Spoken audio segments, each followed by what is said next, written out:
Wars are usually about power, land, or survival. But what if I told you that one war was real soldiers and real casualties started over a wooden bucket? It sounds like a joke, but it's 100% true. In 1325, two Italian city-states, Modena and Bologna, waged war over a stolen bucket. Welcome to one of history's most ridiculous chapters, the War of the Buckets. In order to understand this madness, we need to look at Italy in the Middle Ages.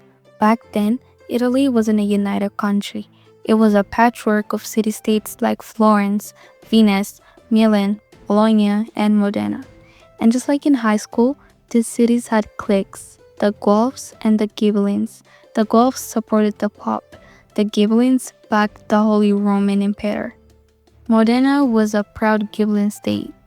Bologna, very Guelph. Naturally, they hated each other.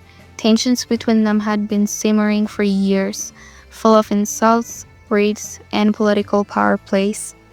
One day, Modenese soldiers snuck into Bologna and pulled off a strange prank.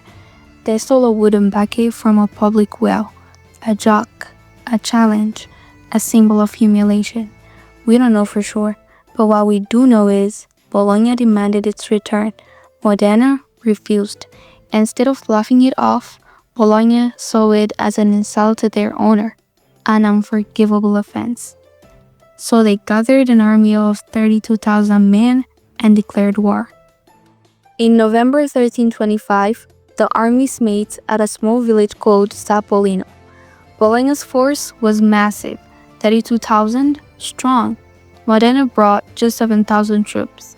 But don't let the numbers fool you. The Modenese were better trained, better equipped, and probably better motivated. The battle was brief but bloody. Modena won decisively. Bologna's army retreated, humiliated. And what did the Modena do afterward? They built a fountain using the bucket as a centerpiece, as a trophy to mock Bologna forever. Believe it or not, the bucket still exists. You can go to Modena's Civic Museum today and see it on display, locked behind glass like a holy relic. A simple wooden pail, the kind you use to water a garden, now immortalized in history. It became more than a bucket. It became a symbol of pride, honor, rivalry, and stupidity. The War of the Bucket may seem like a comedy, but people died in it, all because two cities couldn't swallow their egos. In the grand story of human history, there are wars of survival, wars of freedom. And then there's this.